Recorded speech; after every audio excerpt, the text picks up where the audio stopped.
Good afternoon. I'm Eric Jaworski, the FLAVA Teacher Education and Professional Development Chair. Thank you for joining us for today's FLAVA webinar, Virginia World Language Updates with Dr. Harris. Dr. Harris is the Virginia Department of Education Specialist for World Language and International Education, and she's here to share the background and proposed changes to the World Language Standards of Learning. In addition to gaining an understanding of the new proposed proficiency-oriented framework and the process remaining to approve the proposed revisions to the standards, Dr. Harris will incorporate 2 additional new documents that support world language learning for students with disabilities and the development of dual language and immersion programs. It's an honor to introduce to you Dr. Lisa Harris. Thank you, Zach. Hi, everyone. Welcome. Thanks so much for taking time out of your very busy schedule. Zach and I were just talking earlier about how at the end of a long day, we're so proud of our professionals who jump in there. Dr. Harris, it's Eric. Yep. I'm Eric. I'm so sorry, Eric. I'm sorry. That's all right. You know, that's my brain thinking earlier who I was talking to as well.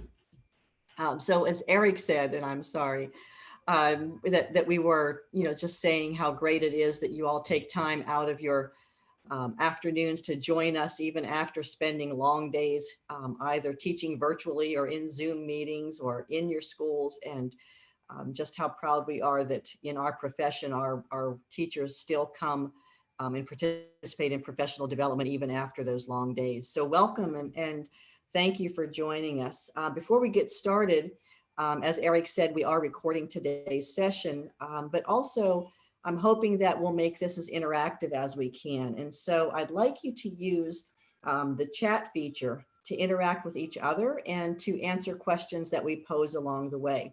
So before you start doing that, I want you to go to that chat box and find that little arrow next to the to field where it says all panelists, and change that now to say all panelists and attendees. That way you can make sure that everybody is seeing what you have to say.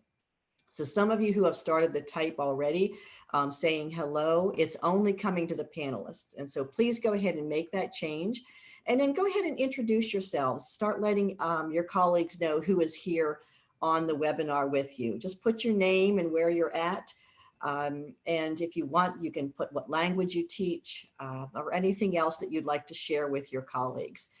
So again, remember to change that to all panelists and attendees so that everyone can see who's communicating with us. So we'll use that chat feature sort of to talk amongst yourselves and interact with each other. But if you have a question specifically for me, use that QA box. That way it doesn't get lost in the chat function and we don't skip over it. So use that QA to send a question for me or for Eric, and send the use the chat box then to introduce yourselves and to talk to each other. Okay, so our focus for today, I'm really excited to bring to you the proposed revisions to the World Language Standards of Learning.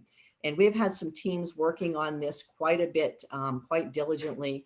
And I think, and I hope that you are going to be very pleased with the direction that we're taking this here in Virginia. So we're going to go ahead and get right into it and get started. At first, I wanted to share with you a little bit about the team that's been working on this.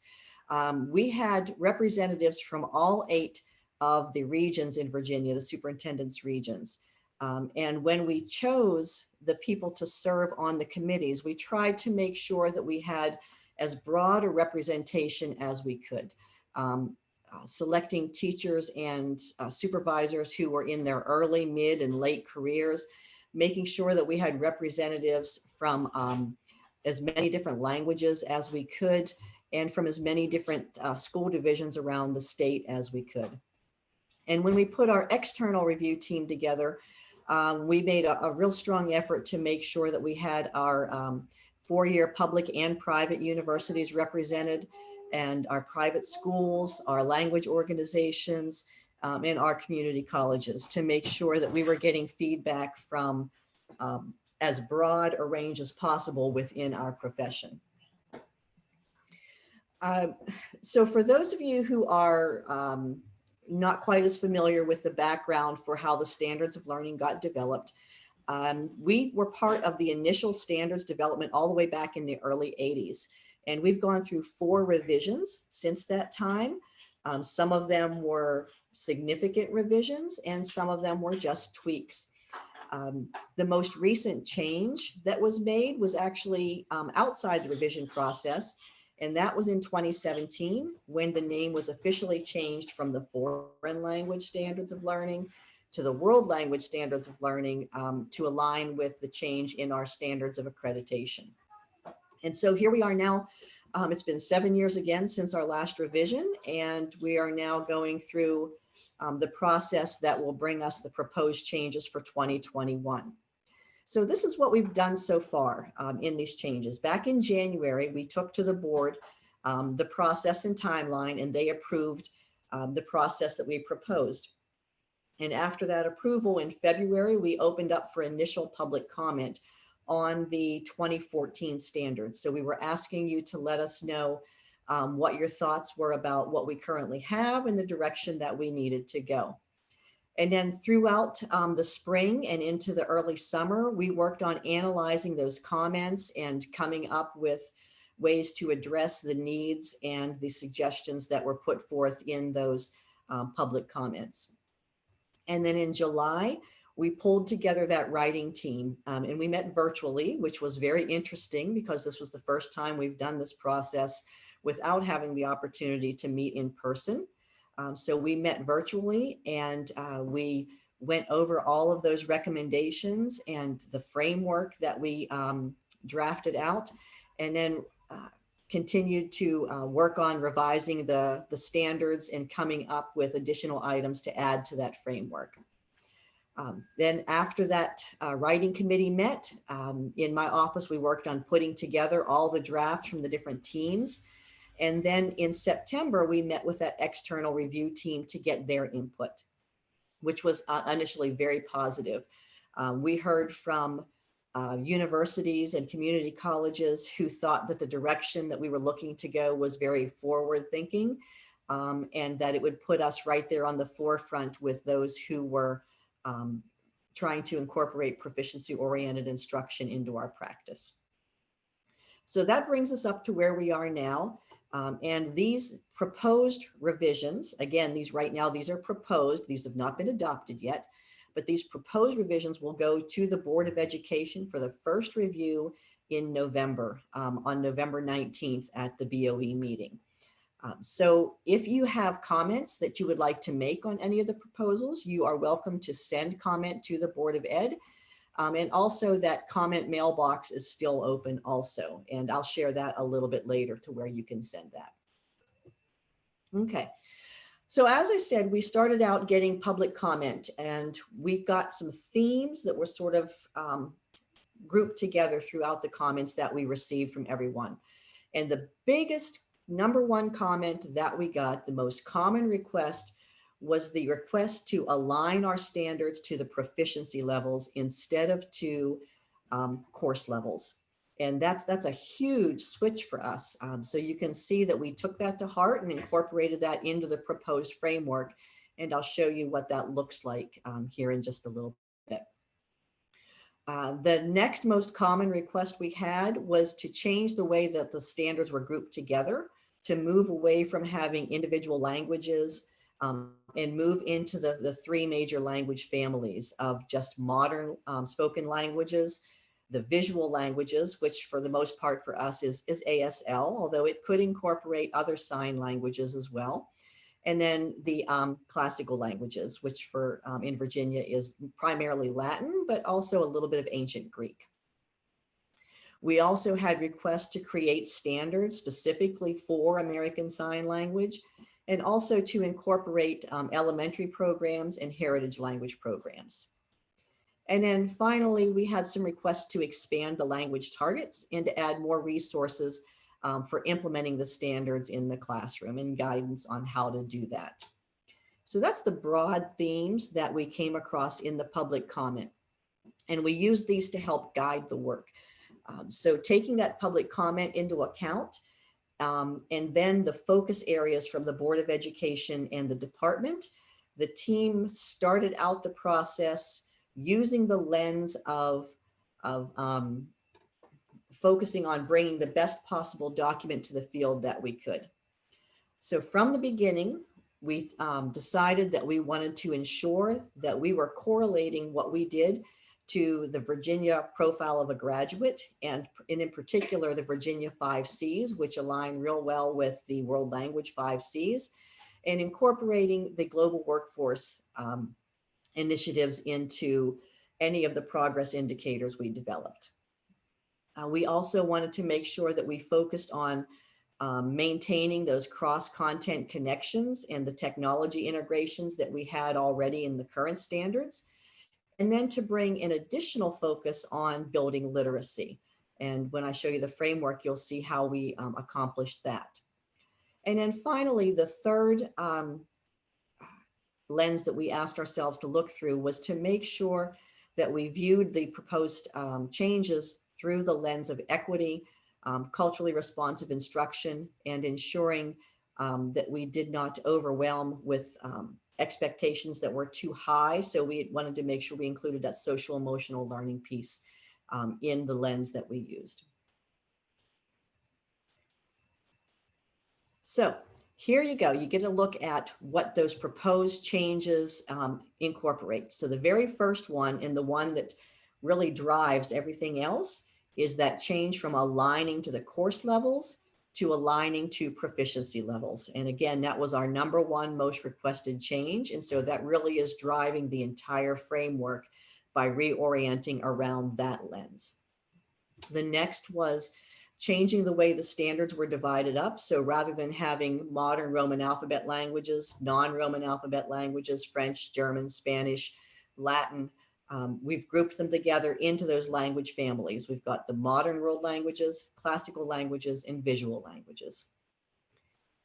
The next change that you'll see is that the 2014 standards were organized into strands that align to the actual 5 Cs. So we had the communication strand, culture, connections, comparisons, and communities, and these were all separate strands.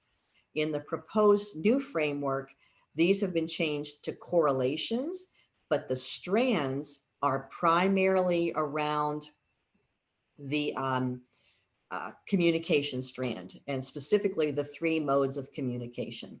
Okay, so I'm going to stop for just a moment and let you take a quick look at this while I check the chat box and see what's going on. I see a question asking if I'm sharing a screen, and yes, I am. Are you able to see my screen? So We are unable to see the screen, Dr. Harris. You're not seeing the screen? Yeah. Okay, so maybe I'll need to stop sharing and reshare because I'm showing. Okay, I see in the chat box that they're seeing great. it. Okay, good. Okay, so maybe just the ones who couldn't see it, maybe it was just minimized or hidden. And you might have to scroll around there at the bottom to find it. Okay, great. And so down to the 4th change that you see, and that was we've moved away from the focus only on secondary courses to adding progress indicators for elementary. And then finally, rather than ASL being a separate framework only, curriculum framework, we've incorporated them into the progress indicators along with the new progress indicators for dual language, elementary, and heritage language programs. So that's the sort of summary of the proposed changes. So what does it look like? It's going to look like a new focus on communication and on literacy. And so we have taken the department's focus on literacy development. We've taken that to heart. Over the summer, you might have noticed that they had an early literacy summit.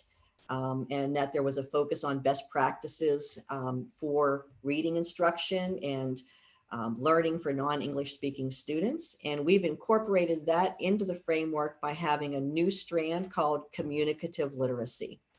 So the literacy is one strand, and then the other 3 strands are focused on the 3 modes of communication, which is very similar to the communication strand we have now. So we've got the interpretive, the interpersonal, and the presentational modes of communication. Okay, so what does it look like? So the new framework, instead of being called, and I see a question in the chat box, which is perfect timing, because instead of being called level 1, level 2, level 3, the standards are going to be referred to as standards of learning for novice, intermediate, and advanced levels. So the standards themselves will be organized into proficiency bands, and then each proficiency band will be divided up and organized around the strands. And the strands will be the 3 modes of communication plus the literacy strand. And then for each standard, you will see progress indicators for the sub-levels. So you'll see novice, low, mid, and high, intermediate, low, mid, and high. And in the advanced, we went only up to the mid because that's realistically as far as we could expect any program to be able to progress in a K-12 environment.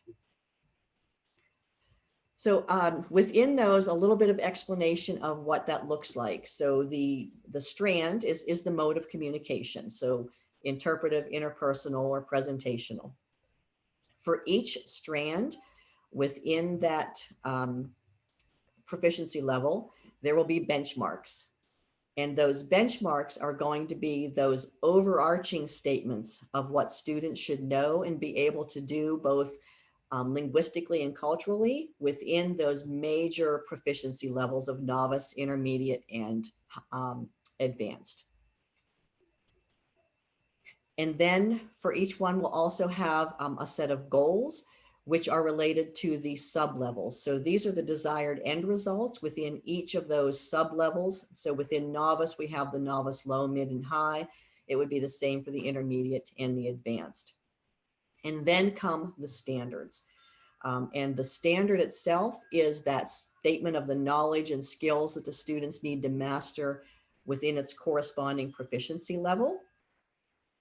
And then a little bit different than our 2014 standards, we've sort of taken the standard itself, and this is what the student is working towards. But then we have examples of what that could look like during learner performance in different contexts.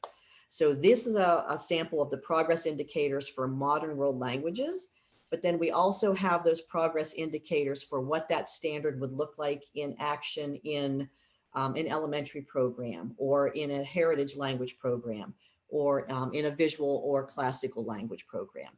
And so each standard is broken down into those different contexts as well. So there you go. That's the big picture. So here's where I'm going to take my first pause before I show you the next item. And I'm going to take a look at the questions in the question box and see what you have. All right, so the first question I see come up, will our course name change? This is a very interesting question. So the course names, excuse me, and the SCED codes that you use to align them will still be decided at the local division. So you may still have French 1 or Spanish 1 or German 2 or German 3. And the difference will be when you look at the standards to use, it will be based on where your students are at for expectations in that course. So both levels 1 and 2 may be operating out of the novice standards, but you'll be working towards moving up to the intermediates. 3 and 4, depending on the number of hours they're at, may use the standards for intermediate. And we'll talk a little bit more about what that looks like when we do training sessions in institutes once the board gives approval for the change to the standards.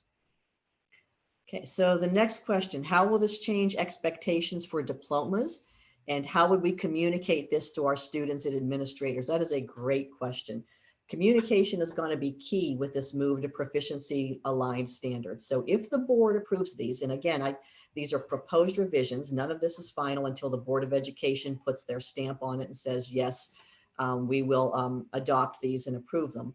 Once that is done, we're going to have a communication and professional development rollout plan. And I'll talk a little bit more about that after we go through the rest of the information. Let's see, and then the last question I see, one of the biggest challenges I face is a reading gap as a rural district. How do I get buy-in to help our students achieve more? So that getting student buy-in is always a very important piece. And I think with the move to proficiency, it will actually help because the focus is going to be on what students can do rather than on what they can't do. So you'll be looking to see where you're at and what you need to do to level up. And you know how kids love those gaming things. So putting that in terms of what do I need to know and be able to do to move up to that next level is a way to get students involved in setting goals for themselves and helping to chart their own course for improving their language. Okay, so that's the only questions I see in the chat box for now. There is one question I saw, which was, could this change the naming of the levels across the state? Like instead of year one, would it be novice? Okay, so it's a little bit different than courses. So remember, standards aren't courses. Standards are statements of the expectations for what students will know and be able to do. What I will be able to show you once we have the documents approved are the charts that the team came up with of expected exit proficiency levels. So where you'll see on there, so if you're in a level 1 course or at the end of 140 standard hours of instruction, these are the areas where you could expect students might exit at on the proficiency level. So they might come out in interpersonal speaking at novice high, but presentational speaking might be novice mid. And you'll see those levels explicitly outlined for each context in the standards document that we've proposed. The names of the courses themselves are not going to be changed at the state level because the state doesn't write curriculum. That's up to the local division. So you could decide at the local level, or your curriculum people could decide at the local level that you're going to call your courses novice, beginner, novice high, intermediate, but most likely from the point of view of those who are doing transcripts and doing course planning for students, they like having that linear progression so that they can see what students are missing. So it's likely that most divisions will end up keeping their course names as level 1, level 2.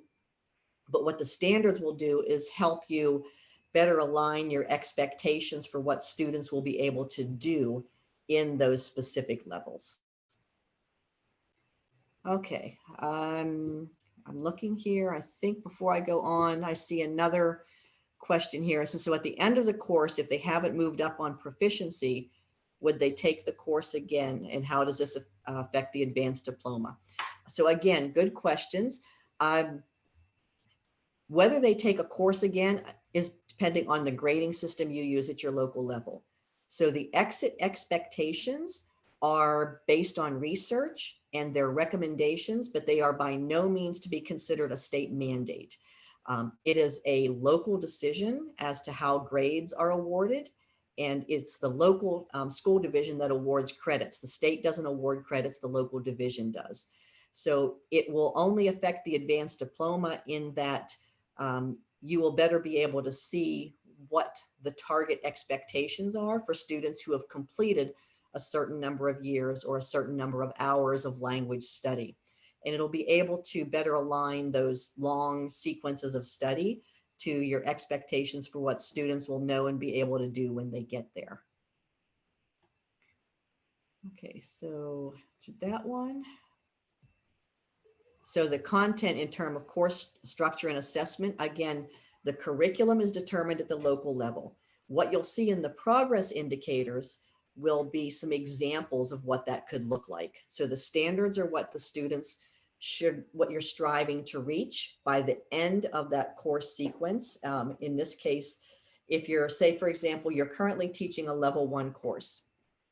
So you'll look on your chart and you'll see at the end of 140 hours, the reasonable expectation is that students would be able to do this set of things within the different modes of communication and at this ability level. So whether some of them might be at novice mid, some might be novice high by the end of 1 year of study. And you can use that to guide your expectations of what students should know and be able to do at the end of a particular amount of time that they've studied, whether it be delineated by levels 1, 2, 3, or whether it's delineated by the number of hours they've spent in study, or whether you choose to delineate it by the name of your course. That's really going to be a local decision as to continue what you call your courses. The only difference is, instead of looking to say, I'm teaching level 1, I'm looking at level 1 standards. You might say, I'm teaching level 1, my expectation is for novice high, and so I'm looking at the novice standards. I'm teaching level 2, my expectation for interpersonal speaking is intermediate low or novice high, so I'm looking at those novice standards. So again, we will do training in institutes and professional development to roll this out, anticipating approval. So once we get those approvals, then we'll start rolling out the professional development for that.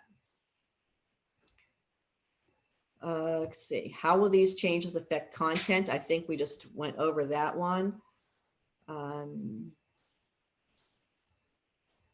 Okay, so that's all I see in the QA box. Eric, are you seeing anything else that I missed in the chat box? I think we're good. Okay, great. All right, so to go along with these, you know, the Board of Education Standards document is a very linear sort of text-based document. What we're going to have to go with it for teachers is a more graphical chart so that you can see what that progression looks like across the levels. And so here's an example of what part of that might look like. These are the benchmarks, and you can see the 3 major levels, and then on the left, the strands, and then these are what the benchmarks would be. So you'll be able to see it all in one spot, how they look. The same will be done for the standards. So you'll see the standards broken down on the left side by the language function and by the strand that it goes with. And then you can see what that would look like, that standard looks like as you progress up through the sublevels. So if you're starting with the very first one there, where students are investigating intercultural products, practices, and perspectives, you can see what that's expected to look like in a novice low, novice mid, novice high proficiency band, and then through the intermediates and then the advanced.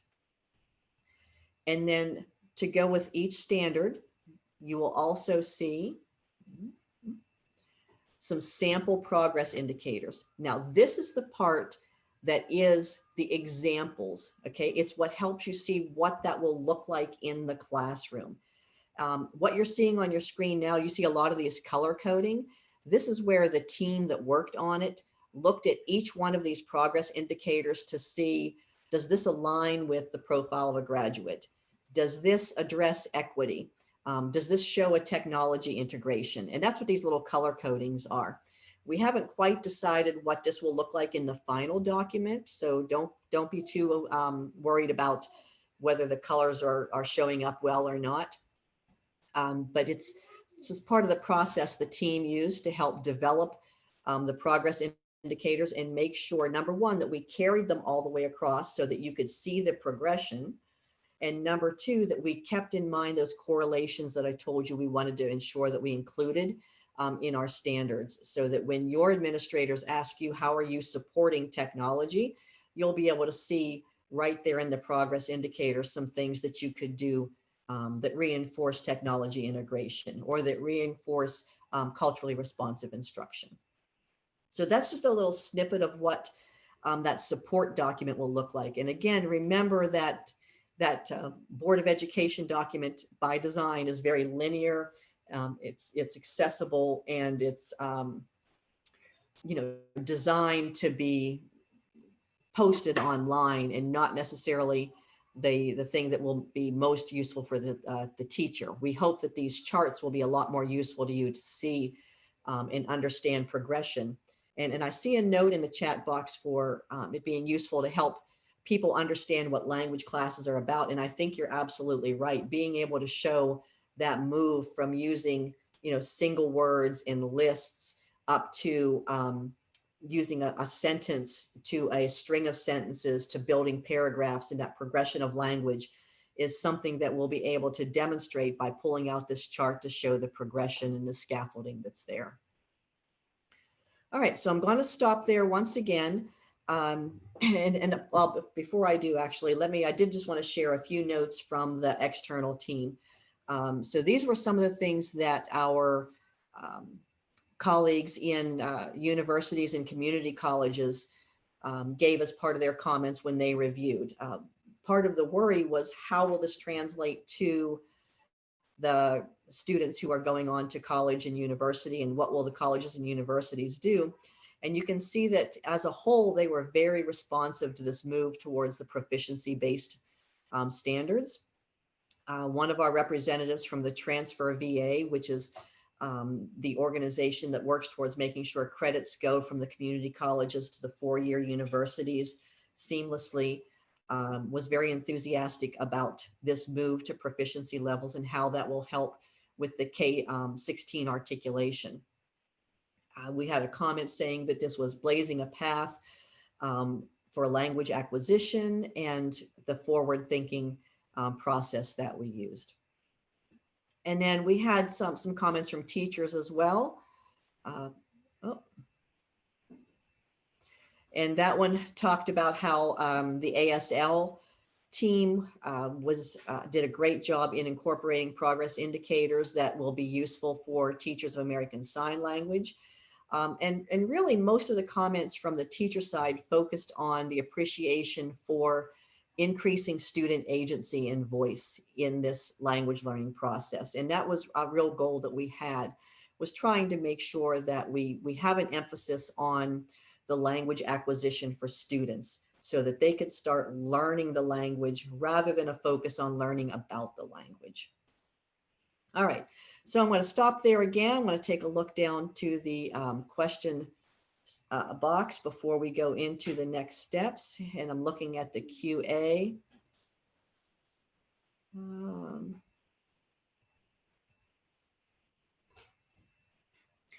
Yes, Nora, I agree that I think as we talk about articulation, K-20 really, that we can start having those conversations with what the universities can do to follow up on what we're doing at the secondary level.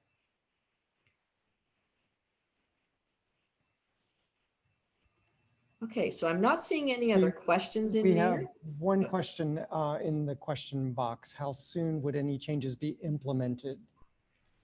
Okay, so let's go over the next steps, and I'll try to answer that as we go into the next one. So I want to save that for just a moment and then come back to it here. All right, so what happens next? So the first thing is that these have to go to the board for first review. First review means the board takes them and then they start drilling down into them. They ask questions about them. They'll ask a lot of the same questions that you're asking, so it's great for me to actually hear these from you, because I'll be able to make sure that I have anticipated what they might want to know. And once the board has accepted them for first review, we will then open back up for another public comment period. So that mailbox will be opened up where you will be able to send in your comments on the proposed revisions. So you can tell what you like about it, what you don't like about it, what you'd like to see changed, what you want to make sure the board thinks is important to keep. And then we'll have public hearings, and it's probably, it will be a virtual public hearing, so that you or any stakeholder who has an interest in this can attend and give their opinion so that the Board of Education can hear what you think. So this is your chance to let the board know that you support the changes or that you don't support the changes. And the more they hear from those who will actually implement it, the more likely they are to accept the revisions that we've proposed. And the converse is true. If you were to indicate that the field does not support these changes, then the board is more likely to send it back to us to do more work. So once those public hearings take place, we will then incorporate revisions from the comment and public hearings as needed. And then it will go back to the board for the final review, which is anticipated to take place in March. And we do anticipate being able to get approval in March. And if that happens, we will then post a superintendent's memo announcing that the new standards have been adopted.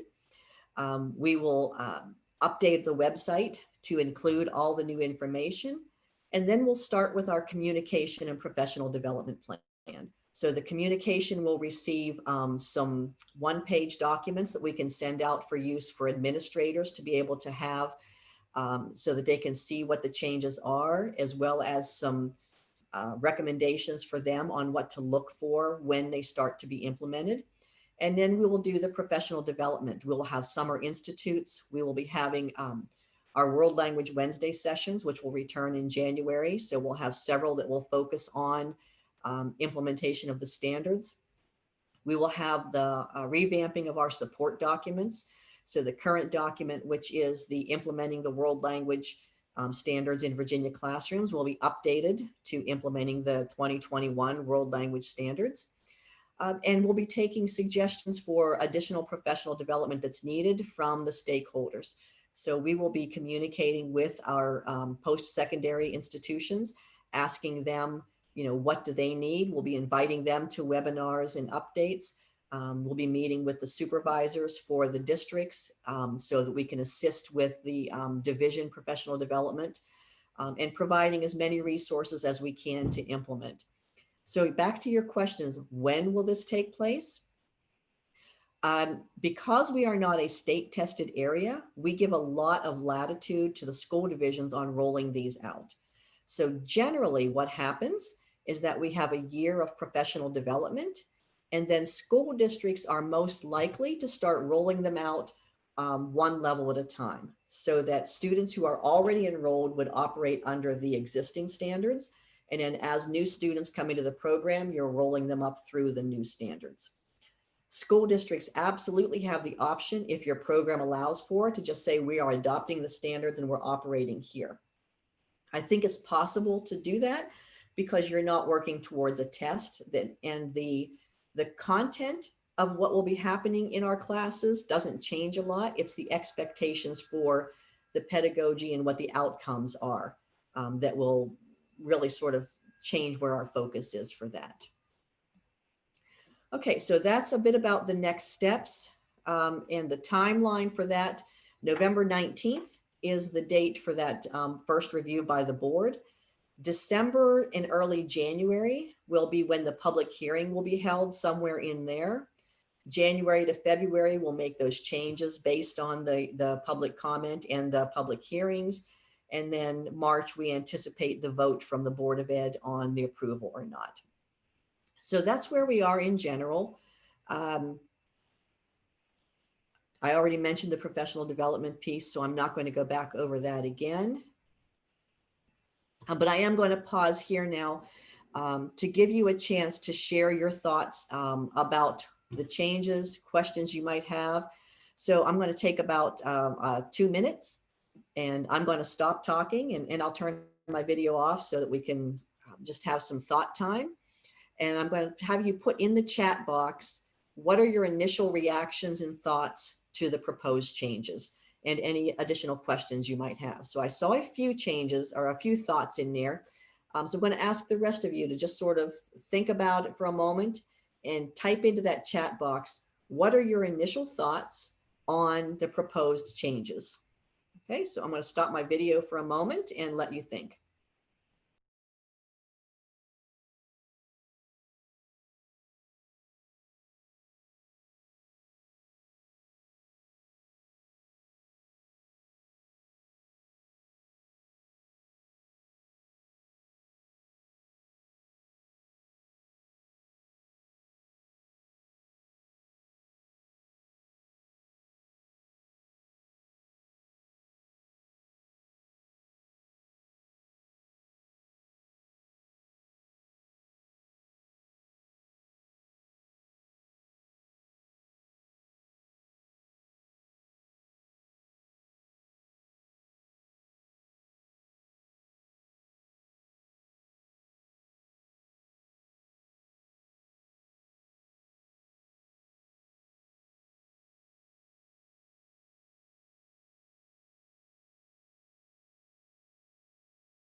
Okay, I'm going to give you another 15 seconds or so.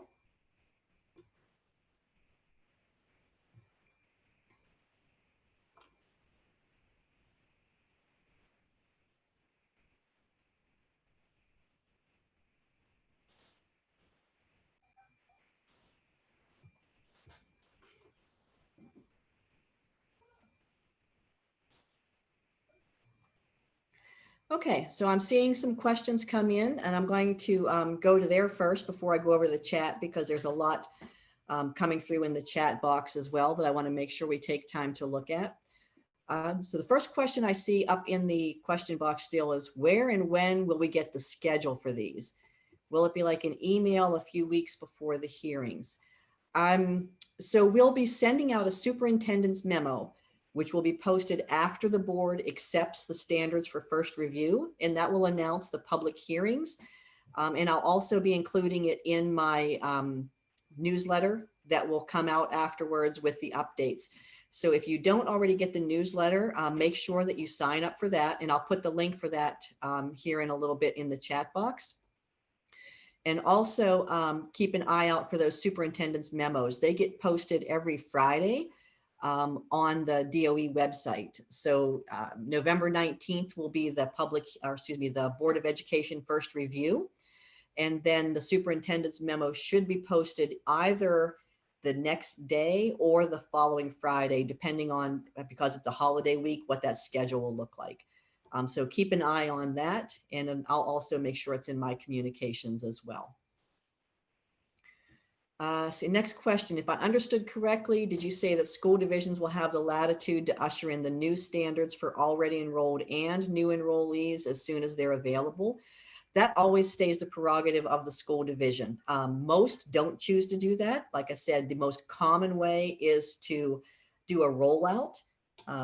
But because of the nature of our standards, it is possible that school divisions could roll them out with students who are already enrolled in those classes without really interrupting the flow, because it won't really change the credits that students can award. It just really changes the expectations for what students should know and be able to do with a more realistic lens when you see how that lines up to actual proficiency expectations. So once we do the summer institutes, I think school divisions will have a better idea of how they want to roll it out, because they'll be able to dig into exactly what they look like. Okay, can you clarify how the new standards would get rolled out into the school year? So so again, that's sort of the same thing. That phased approach is the most common way for standards to get rolled out.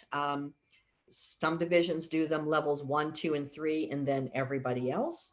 Other divisions, choose to take 1 year to have them start working on, and then you roll into the rest the following year.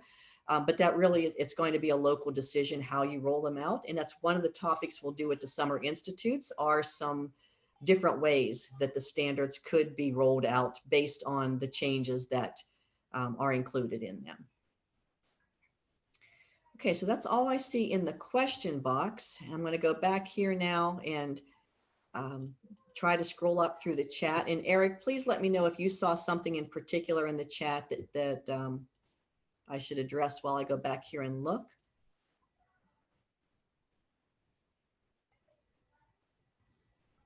So transfer students, yes, that is a great point. Anytime we focus on end outcome expectations, it helps transfer students when they move around. And yes, that focus on what students can do, I think, is a very important part of this move to the proficiency standards.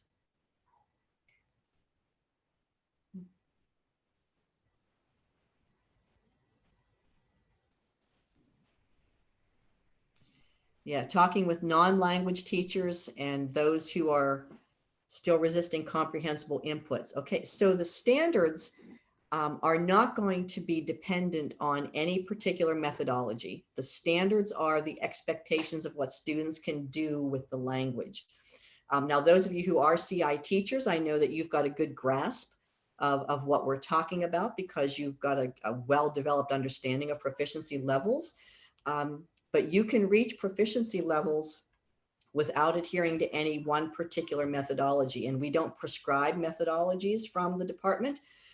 What we do outline in the standards are the expectations for student outcomes at the end of certain periods of time.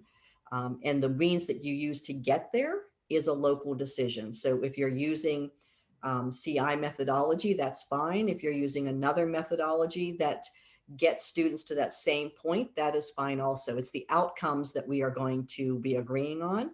And then you'll decide what the method is you'll use to get them there. So I saw a question about how will DOE notify the districts of the changes. So I think I covered that, but again, it'll be in superintendent's memos. It will be in newsletters that come out. It will be in information on the website, and then it will be at the summer institutes and in the supervisors meetings that we present the information to.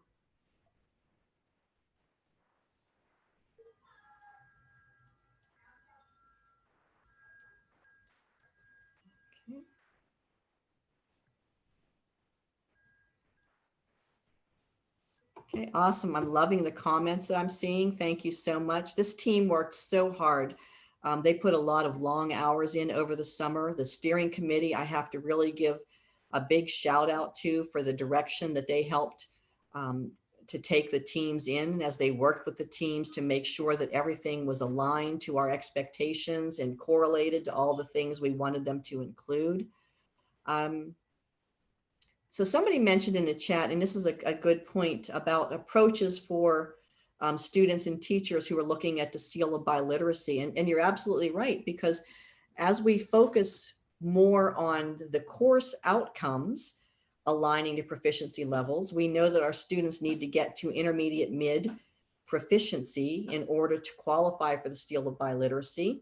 This will help from the very beginning focus students and teachers on ways that we can get students there so that more students will be eligible for that, that certification when they graduate that particular diploma seal.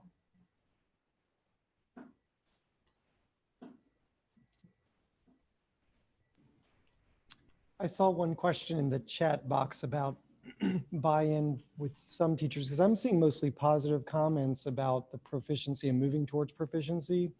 But I did see one question about advice to get more traditional teachers on board in the chat box. Yeah. Yeah. So again, you know, when we're talking about traditional teachers, most commonly we're talking about methodologies.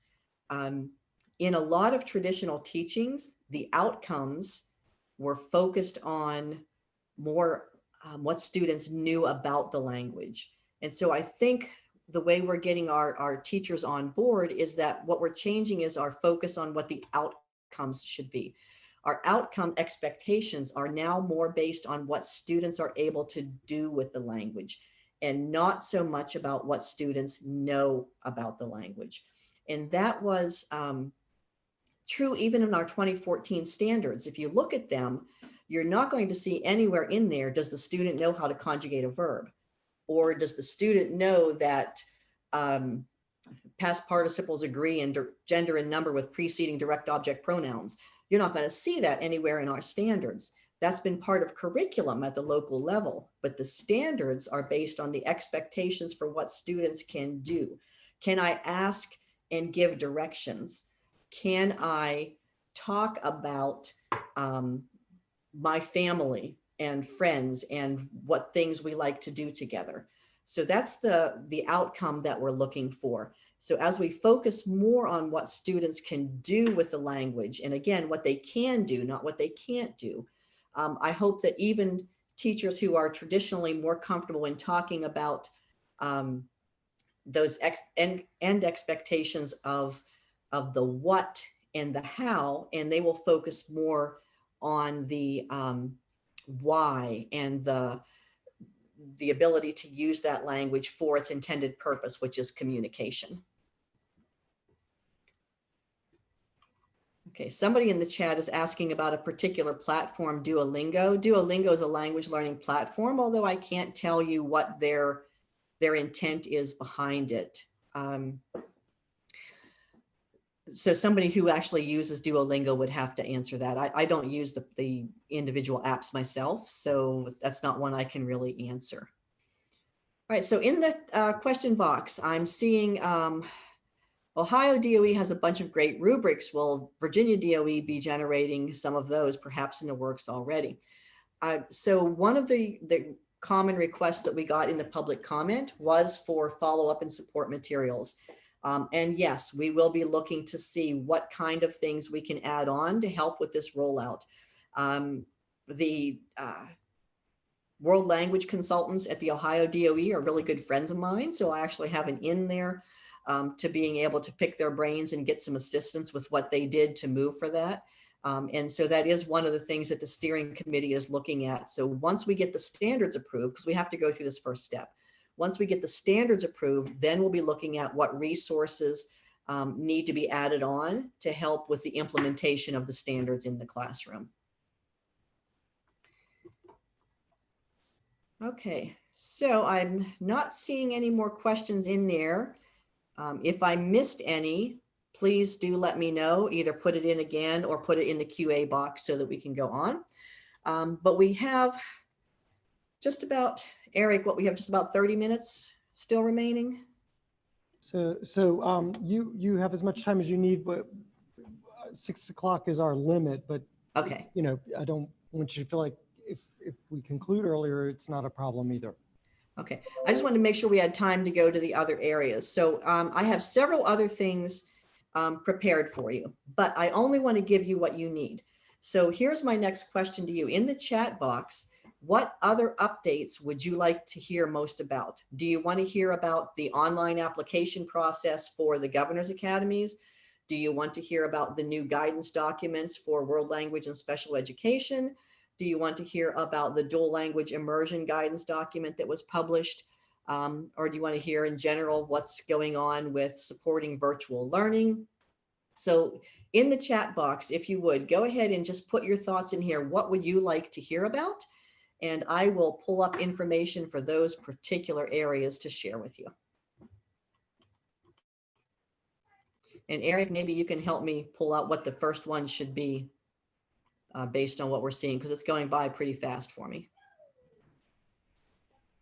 Okay, so I'm seeing a lot of the first ones with DLI and then followed by world language and SPED. Okay.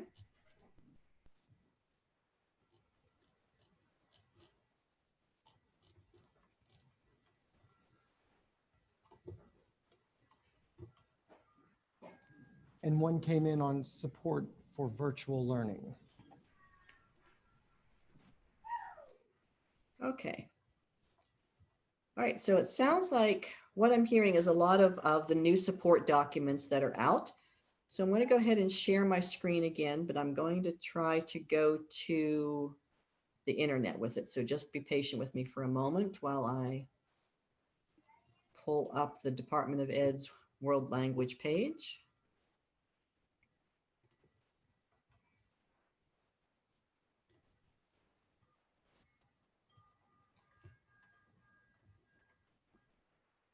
All right, so hopefully you're able to see the world language page now. Is that what everybody sees on their screen?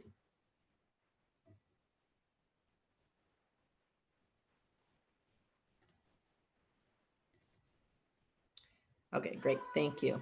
All right, so I'll talk about first the dual language immersion one, because that's the first one that shows up here on my screen. So on the world language homepage, under that top announcements, what you'll see is that we have, excuse me, a new guidance document, a support document that was designed for schools or school divisions or communities who are interested in either establishing or expanding or supporting dual language immersion programs. This is a really comprehensive document that a very diverse team worked on putting together. It includes background information, includes research, it has some practical application tools, a lot of great information that can be shared with boards of education, with parent-teacher organizations, with community support groups. So I'm going to go ahead and open that up and take a look at what's inside for you so you can get an idea of what's in this document. And again, a great big shout out to the teams that worked on this for a year to get the information together. It's a PDF document that you can download. And I hope I don't make you dizzy here. But you'll be able to see we start out with sort of the background of what dual language education is. We give some of the history as well as some of the legislation in Virginia that has led to support for dual language education. We had several pieces of legislation passed. One was establishing a teaching endorsement for dual language education, and that's still in the regulatory process.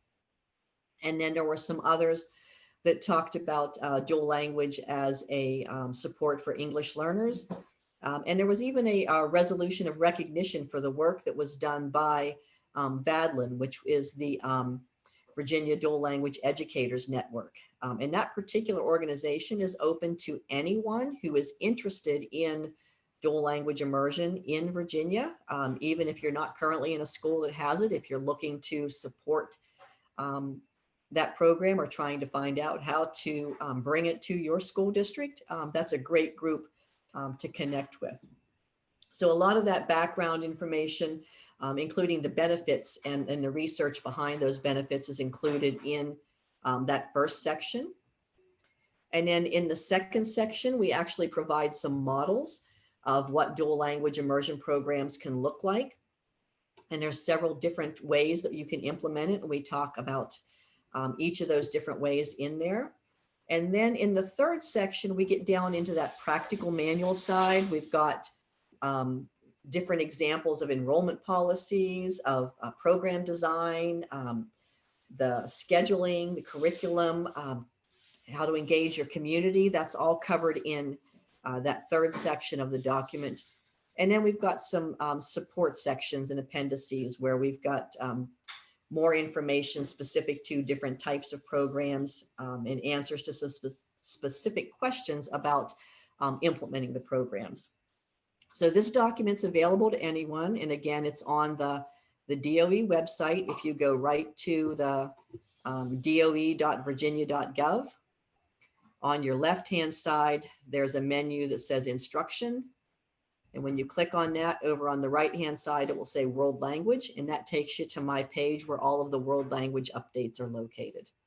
All right, so I'm going to stop there and see what questions you have about the dual language piece.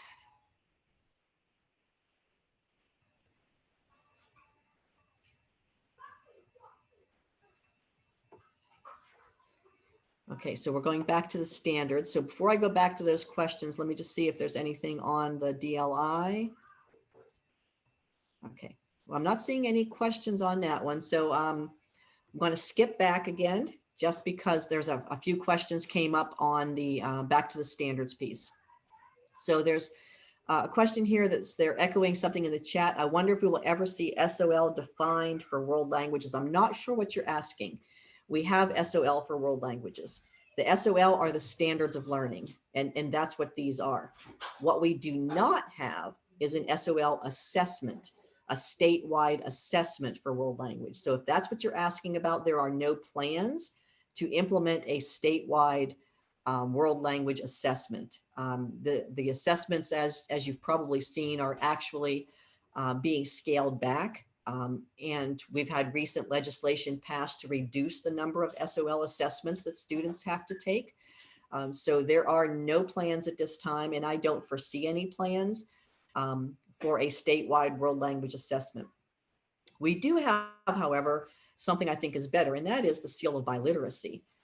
And so we have a number of different assessments that are accepted for awarding the seal of biliteracy. And so as students who want to receive that particular recognition, they have to take some kind of assessment in their world language ability that demonstrates their proficiency level at least the intermediate mid-level. And so that I foresee as continuing. There's a lot of focus on receiving that particular recognition. And I get many, many questions from parents, from schools, from students on what they have to do to be eligible for it. And so I think that again brings us back to the focus on student outcomes and developing that language proficiency.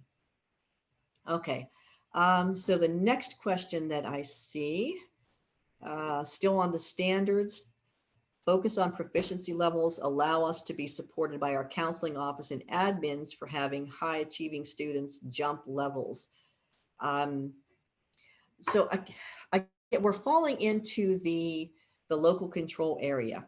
The standards of accreditation, which is the regulations that allow schools to be accredited, already permit, but they do not require schools to award credits for other than clock hours.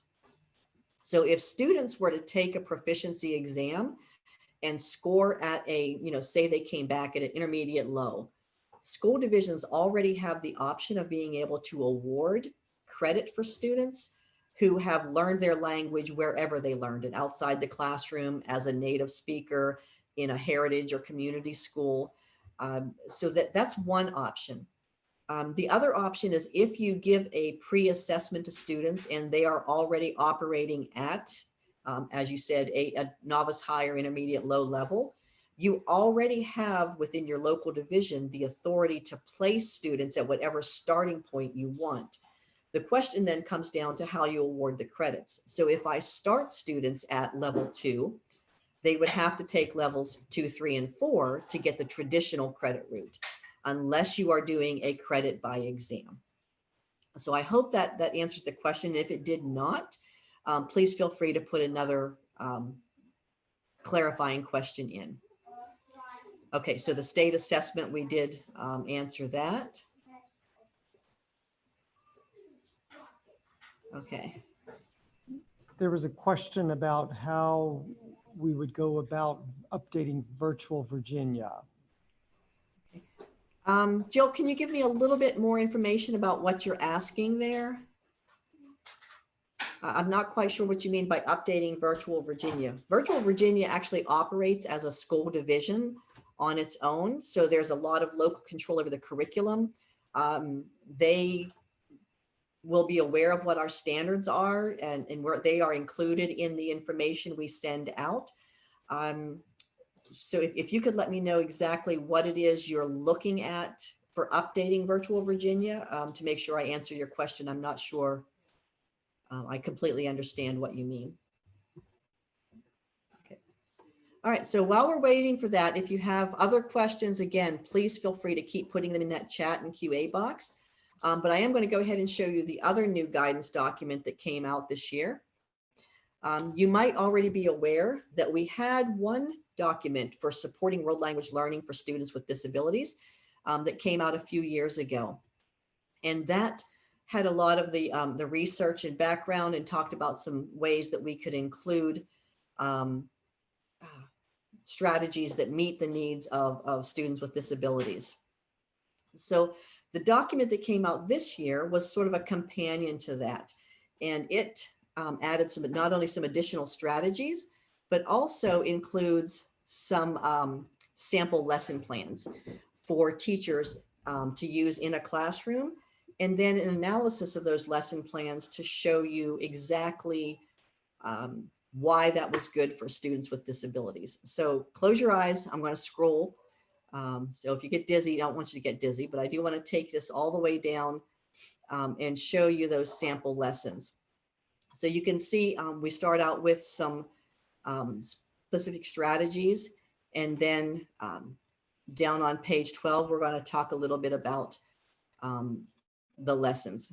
So you can see this whole document is outlined with sort of graphic of samples of what that strategy could look like.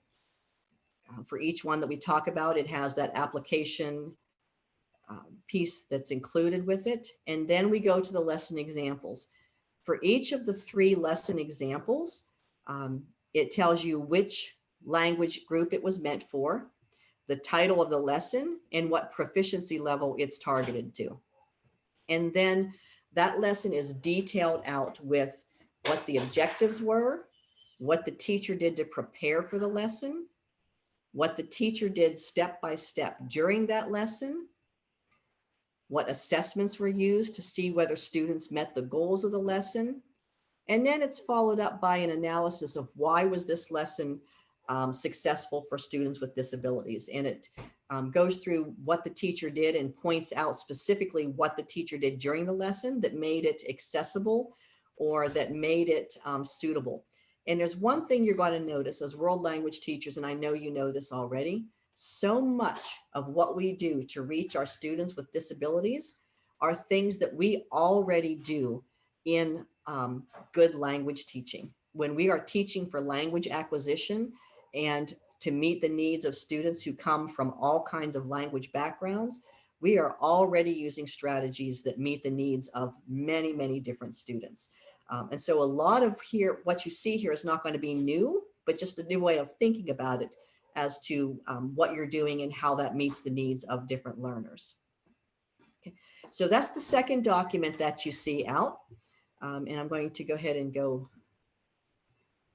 back. So again, you'll find this on the main world languages page, and you can access that document, download it, and print out or use whatever you need to from it. Okay, I'm going back to the chat box here, and I see Jill has put a follow-up in here. Rural areas rely on Virtual Virginia for instruction. Will the materials be updated to be more proficiency based? Okay, so Virtual Virginia will be informed, as will all school divisions, of what the new standards are. As you know, I don't have the authority to go around and make sure everybody's complying with implementing the standards as they were intended. And the curriculum development is a local control issue. I do have a lot of conversations with my colleagues at Virtual Virginia and share with them what we're doing. But it really is up to the curriculum developers there as to how they will incorporate this, just like it will be up to the curriculum developers in your school divisions as to how you roll this out and what it looks like in your curriculum itself. The expectation for the outcomes is the same for everybody, but how you get there will look different depending on the philosophies, the capacities, and the resources available in your different school divisions. So, you know, the question that I like to pose to people sometime to really confuse them is, are we going to New York or by train? And the reason that I pose that question is because it really shows that alignment of what misalignment of what we're talking about. We're all going to New York, but we may not all get there the same way. Some of you may hop on the train. Some of you may need to take the car because you need to take some detours along the way. Some may zoom there real quickly on an airplane. And some may decide to walk and never get there at all. So the destination is what we have in common, but the way you choose to get there is where the local control comes in. Okay.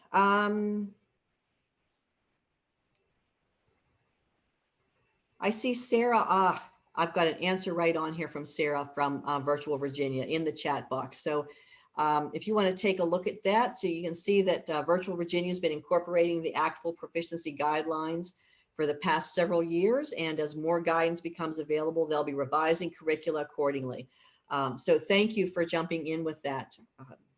So you can see Virtual Virginia is keeping up with what's going on in the other school divisions, just like you are and learning more about. But again, before we get too far ahead, remember these are proposed revisions. These have not yet been accepted. So I want to make sure that we're all on the same page for that, to know that these are where we hope to go based on the comments and the work that was done by our writing teams. But we have still got to go through the process of having the Board of Education accept the proposed revisions and then approve them in March. Okay. All right, so I don't see any other questions on the standards. So in the chat box, please let me know if you have any interest in taking a peek at the virtual application or the online application for students to the Governor's Academies. And if you do, I will pull that up and let you take a look at what that looks like. And if not, I'll skip past that part. Okay, so I see a question about the academies in the question box, and it's asking, given the current situation, are we planning to have the Gov's World Language Academies next summer? So our plan is, number one, we are hoping for face-to-face academies. That's, what we want to have happen. It's very clear that that's what our students want to have happen. However, if the public health situation means that we are prohibited from some reason or other from having face-to-face, either the universities are closed or the governor has declared we can't have gatherings of more than a certain number, if for whatever reason we are not able to hold face-to-face academies, our plan is to again hold the academies as virtual academies. We did that this year and they were very successful. We did survey the students afterwards. The number one most common survey remark from the students was, we're really sad that we missed out on being able to be there in person and build that community. The number two remark was, even though we weren't in person, we're so happy we had the opportunity to continue our language learning with the academies in this virtual environment. So they were very positive about it. They made very clear they would have preferred to be in person, as we all would have. But they were also very happy that we did not have to cancel completely. And I really have to applaud the World Language Academy teachers and directors and coordinators for stepping up and saying, we're going to find a way to make this happen so that our students can still have a language experience, even if it's not the ideal one that we wanted them to have, with the full immersion on site, building that face-to-face community. Okay, so that's the plan. We want to be face-to-face, but we have a contingency in place for virtual if we're not able to be face-to-face. All right, so I see at least one person who's interested in seeing the application. So I am going to go ahead and pull that up. At least I hope I am. All right, so I'm going to take us to the application page. And you will see on our revamped application that all the information about the online academies is there, including the link to the online student application portal. So this is where, if you click on it, it will take you to a site called SurveyMonkey Apply. It's similar to the SurveyMonkey that you might be familiar with in responding to just general questionnaires, only this site was designed specifically to allow for that full application process. It allows for nominations and recommendations and uploads of information. So hopefully the site is working, because we are having some wind and storm issues across the country, and I'm not sure where their server's located, but trying to get it to open here.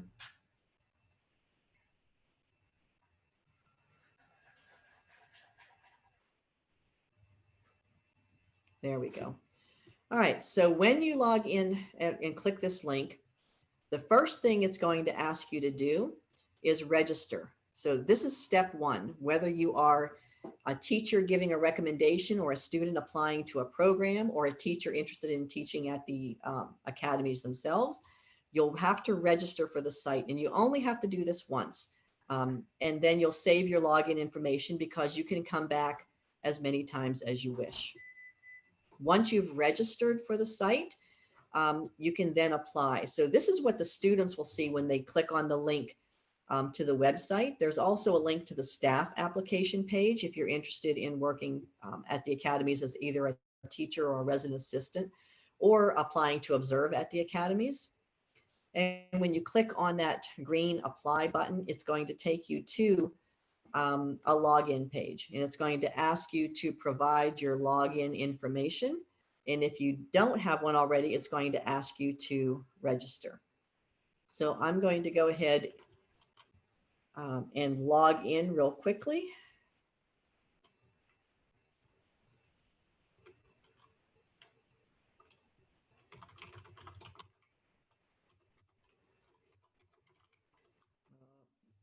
Okay, it's not going to let me do that.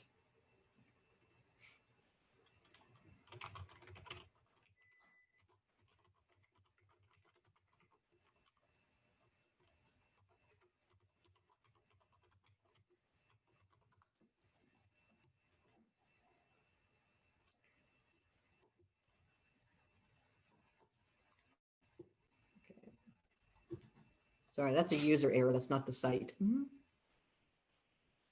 There seems to be something going on with the system right now. It's not letting me pull in.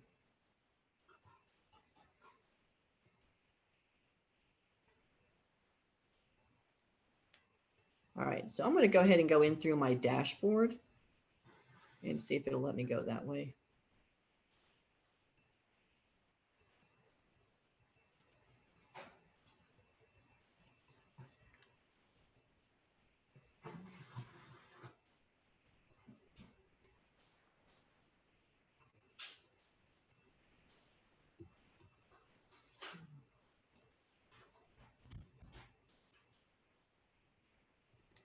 All right, so here's what you'll see once you've created your account and you log in.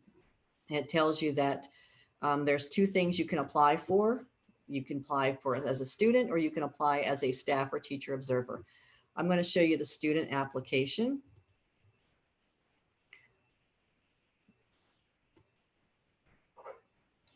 Right, and the very first thing it's going to ask you to do is check your eligibility. If a student is not eligible, it won't let them go any further. So the eligibility is 4 quick questions. It basically says you have to be a 10th or 11th grader. And so you have to answer yes.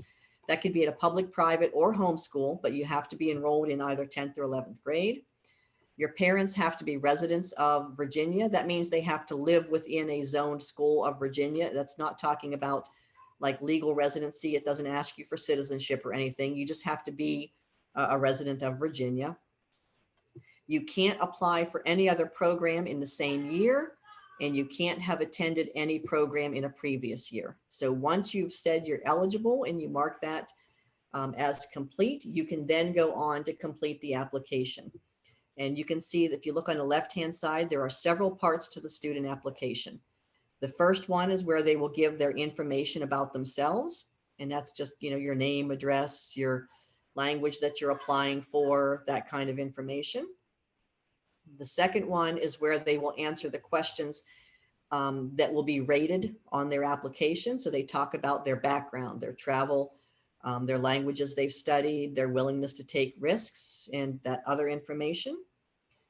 And it will ask them to invite their parent.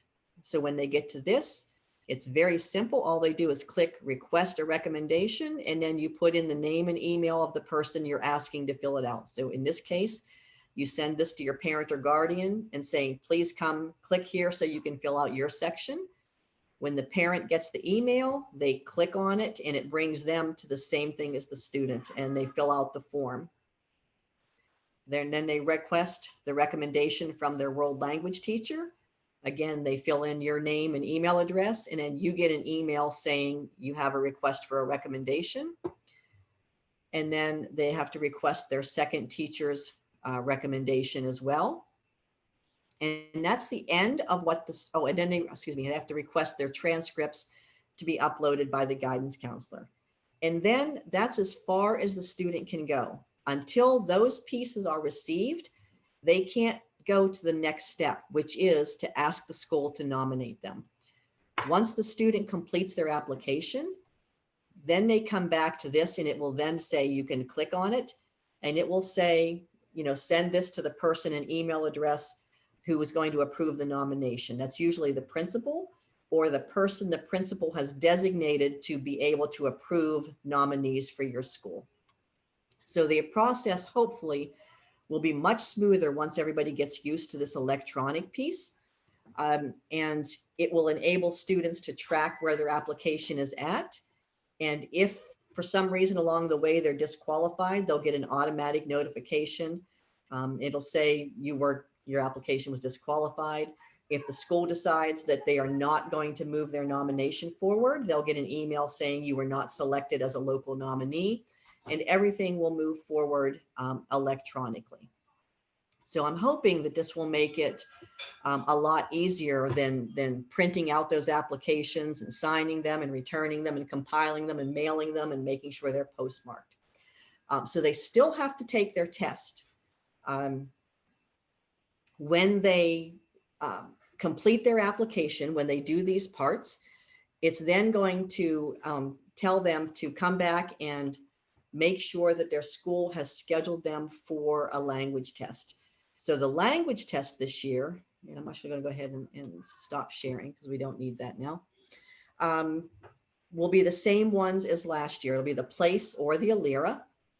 But we also have the option for those of you who are going to be remote teaching, or students who are not in school for whatever reason, they'll be able to take the remote proctored assessment.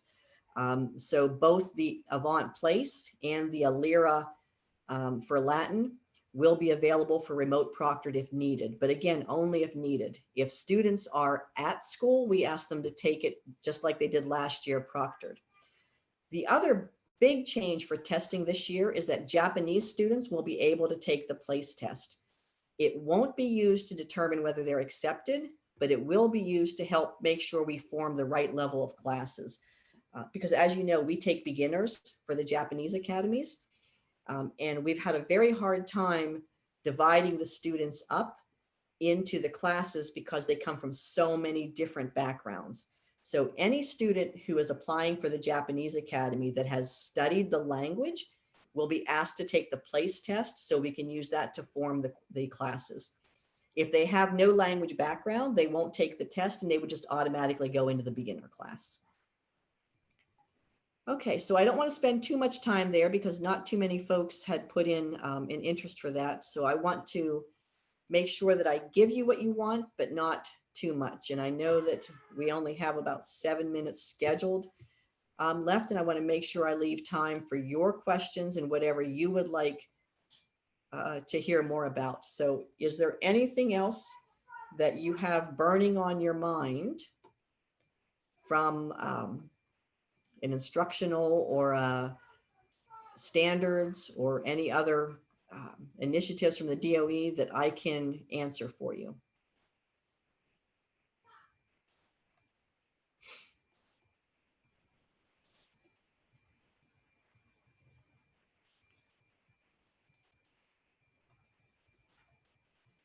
Okay, I'm not seeing any others. I am going to give it a few minutes. Oh, great question in the chat box. So we are at the final stage for the standards for the moment. So what we need right now are for people to weigh in on it. So when the public comment period is open, I really, really strongly encourage you to either submit via email or to join in the Board of Education meeting and give your comment to the BOE directly, or attend the public hearings and give your comment. So that's step one, is really make sure the board knows what you think, either for or suggestions to change for the proposed revisions. Then once the board has approved, and again, I'm anticipating we get approval in March, we will be forming committees to work on those supplemental documents. So we'll be inviting people from both the writing team and additional people to come in and work on those supplemental documents. So yes, there will be opportunities for additional people to be involved in the process. Things like creating those rubrics like you mentioned, but also creating the professional development sessions, designing mini sessions that can be used for local department chair meetings, or to show to administrators, or to help others get familiar with the standards who would need to. And so you'll see, again, please make sure that you're getting the newsletter, because that's where I will be announcing all of those. I always send it to the supervisors in the contacts, but anybody can get that information just by signing up for the newsletter. So if you don't already get the newsletter, which is called the World Language News and Notes, I do encourage you to sign up for that. I'm going to put the link in the chat box here. Let me capture that.